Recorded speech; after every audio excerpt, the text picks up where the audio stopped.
যিনি ঘরের ভেতরে বিশ্বনবীকে সান্ত্বনা দিতেন, ভালোবাসা দিতেন।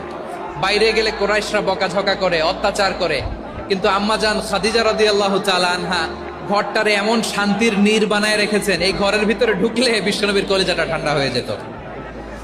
এজন্য রব্বুল আলামিন বলেন, খাদিজা, ও আমার বান্দি খাদিজা, জান্নাতে এমন স্পেশাল একটা ঘর আমি তোমার জন্য রেডি করে রেখেছি। ওই ঘরের মধ্যে কোনো আওয়াজ নাই, ওই ঘরের মধ্যে কোনো নয়েজ নাই, ওই ঘরে কোনো বিশৃঙ্খলা নাই।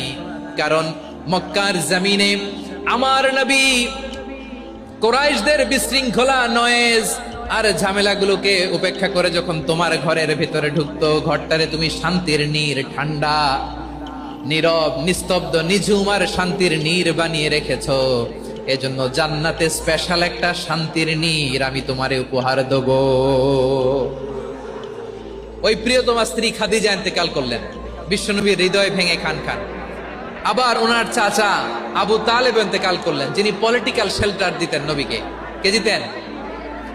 আবু তালেবের ভয়ে, বিশ্বনবীর এই চাচার ভয়ে কোনো মুশরিক নবীর গায়ে হাত দেওয়ার সাহস পায় নাই। এখন স্ত্রীও নাই, চাচাও নাই, নবীকে আশ্রয় দেওয়ার কেউ নাই। নবীর চারদিকে অন্ধকার। নবী এখন কই যাবেন? আমার পেয়ারা নবী নতুন স্টেশন খুঁজতেছেন, নতুন দাওয়াতি প্ল্যাটফর্ম খুঁজতেছেন। তিনি